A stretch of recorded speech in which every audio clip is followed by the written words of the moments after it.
Hello मेरे प्यारे दोस्तों, आप सभी का हमारे YouTube चैनल पर स्वागत है। लेकिन अभी कहानी को शुरू करने से पहले आप सभी हमारे इस चैनल को सब्सक्राइब कर ले और हाँ, नीचे जाकर नोटिफिकेशन बेल भी बजा ले ताकि आप सभी को ऐसे ही अच्छी कहानियाँ सुनने को मिलती रहे। तो चलिए कहानी को शुरू करते हैं। ये कहानी है एक गांव की, जहाँ पर एक किसान रहा करता था जिसका नाम रमेश था। उसके घर के बाहर ही उसके पास एक छोटा सा खेत था। उसका पूरा परिवार खेत में काम करने में मदद किया करता था। रमेश के बच्चे खेतों में पानी भी दिया करते थे।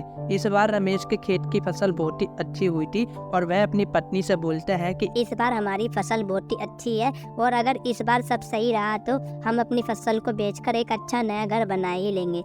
इतना कहने के बाद वह अपनी पत्नी कमला से कहता है कि मैं बाजार जा रहा हूँ सब्जियों को बेचने के लिए, तुम खेतों में कीटनाशक दवाइयाँ छिड़क देना। और उसके बाद वह बाजार चला जाता है और इधर कमला और उसके बच्चे सारा काम कर देते हैं। जब रमेश बाजार से वापस आता है तो वह बहुत ही खुश होता है और अपनी पत्नी से कहता है कि हमारी सब्जी बहुत ही उच्च किस्म की है, हमें इस बार बाजार में बहुत ही अच्छे दाम मिलेंगे। मैं बाजार में जल्दी से सब्जियों को तोड़कर बेचना होगा। ये सुनकर उसकी पत्नी कमला ने कहा ठीक कि हम कल ही सारी सब्जियां तोड़कर बाजार में बेचने के लिए तैयार करेंगे। इतना कहने के बाद वह अपने परिवार के साथ खुशी खुशी सो जाता है। लेकिन रात में अचानक से बहुत तेज बारिश होने लगती है। रमेश बहुत ही दुखी हो जाता है। वह अपनी पत्नी को उठाता है और कहता है कमला, ये देखो कितनी तेज बारिश हो रही है। इस बात से दुखी होकर कमला कहती है, ये भगवान हमारी फसल का क्या होगा। अब दोनों बारिश बंद करने के लिए भगवान से प्रार्थना करने लग जाते हैं। लेकिन बारिश रुकने का नाम ही नहीं ले रही थी। यहाँ तक कि कुछ देर बाद ओले पड़ने लगे। पूरे खेत में बारिश का पानी भर गया। इससे वह दोनों बहुत ही परेशान थे। रमेश ने कहा, कमला, बारिश का पानी बढ़ता जा रहा है, धीरे धीरे ये पानी हमारे घर में भी भरने लगेगा और तेज हवाओं की वजह से हमारे घर का छप्पर भी टूटने लगेगा। दोनों बहुत ही परेशान, किसी को कुछ भी समझ नहीं आ रहा था कि ऐसी परेशानी में भी करे तो करे क्या। कमला और रमेश दोनों ने अपने बच्चों को उठाया और अपनी पत्नी के साथ किसी सुरक्षित जगह पर जाने का फैसला किया। जब वे अपने घर से निकले तो देखा कि पहले से ही बारिश की वजह से कई सारे घर टूट चुके थे। पूरे गांव में पानी भर चुका था और गांव के अन्य लोग भी अपना सारा सामान सर पर रखकर निकल रहे थे। पूरा गांव दुखी था, सभी एक दूसरे की मदद कर रहे थे। सभी गांव वाले गांव के एक सुरक्षित जगह पर जाकर रुक गए। कुछ समय बाद बारिश रुक गई और अगली सुबह सरकारी लोग गांव में फंसे हुए कुछ लोगों के लिए खाना लेकर आ गए। गांव वाले लोग खाने के लिए कर्मचारी की ओर दौड़ने लग गए और रमेश को भी खाने के लिए 2 पैकेट मिल ही गए। रमेश ने दोनों पैकेट अपने बच्चों को खिला दिया और दोनों पति पत्नी भूखे रहे। अब गांव वालों को कुछ राहत सी महसूस होने लगी थी। अब उनको पूरी उम्मीद थी कि वह जल्दी अपने गांव की ओर लौटेंगे तो सब ठीक हो जाएगा।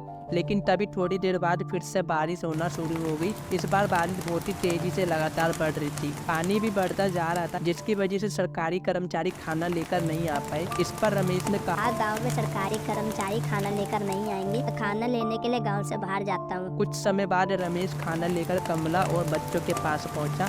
लेकिन रमेश के शरीर पर बहुत चोट के निशान बने हुए थे, जिन्हें देखकर कमला घबराते हुए बोली, ये सब कैसे हुआ। इस पर रमेश ने कहा, पास वाले गांव में सरकारी कर्मचारी मुफ्त में खाना बांट रहे थे, जिसकी वजह से वहां पर बहुत ही भीड़ थी और मुझे खाना लेने में चोट लग गई। इतना सुनकर कमला रोने लगी और कहने लगी, ये कैसी स्थिति आ गई है प्रभु, कुछ कीजिए। रमेश ने कमला को समझाया और कहा, तुम घबराओ मत, जल्दी ही सब कुछ ठीक हो जाएगा। इसके बाद रमेश ने अपने बच्चों को खाना दिया। लेकिन बच्चों ने कहा, आप भी इसमें से हमारे साथ खाना खाइए, क्योंकि आप लोगों ने कल से कुछ भी नहीं खाया है। बच्चों ने मम्मी पापा के साथ खाना खाया और ये देखकर सभी को बहुत अच्छा लगा। सभी का हंसता खेलता परिवार पूरी तरीके से परेशान था। इसके बाद धीरे धीरे बारिश कम होने लगी और गांव वाले धीरे धीरे अपने घर लौटने लगे। जब रमेश अपने परिवार के साथ घर पहुंचा तो उसने देखा उसका पूरा घर टूट चुका था। इस पर कमला बहुत ही ज्यादा दुखी थी। रमेश ने कहा, हम घर फिर से बना लेंगे। कमला ने कहा, और खाने के लिए कहाँ से लेकर आएंगे। बच्चों ने कहा कि अभी भी कुछ सब्जियों खेतों में बची हुई है, हम उनको तोड़कर ले आते हैं। बच्चे सब्जियां तोड़ने में लग जाते हैं और रमेश कमला अपने घर को बनाने में लग जाते हैं। उन्हें एक व्यक्ति दूर से आता हुआ दिखाई देता है। वह बोलता है, मैं सरकार की तरफ से आया हूँ, मुझे ये पूछना है कि इस बार बारिश की वजह से आपका कितने का नुकसान हुआ है, क्योंकि सरकार आपको आपके नुकसान का सारा मुआवजा देगी और आपको एक पक्का घर बनाकर भी देगी। ऐसा सुनने के बाद कमला को बहुत ही अच्छा लगा। कमला और रमेश अपनी सारी जानकारी उस सरकारी कर्मचारी को दे दी।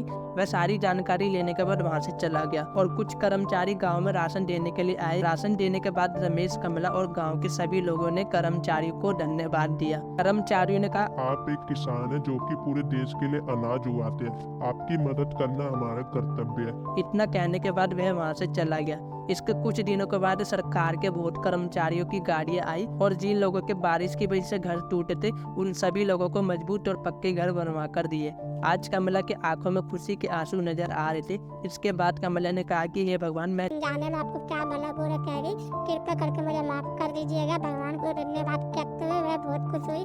रमेश का परिवार को अंत में पक्का मकान भी मिल गया और आर्थिक मदद भी मिल गई। इसके बाद उन्होंने फिर से फसल उगाई। हालांकि बारिश का कहर रमेश, कमला और उनके गांव वालों पर बहुत ही बुरा था, लेकिन अंत में सब कुछ ठीक हो गया और सभी गांव वाले बहुत ही खुश थे।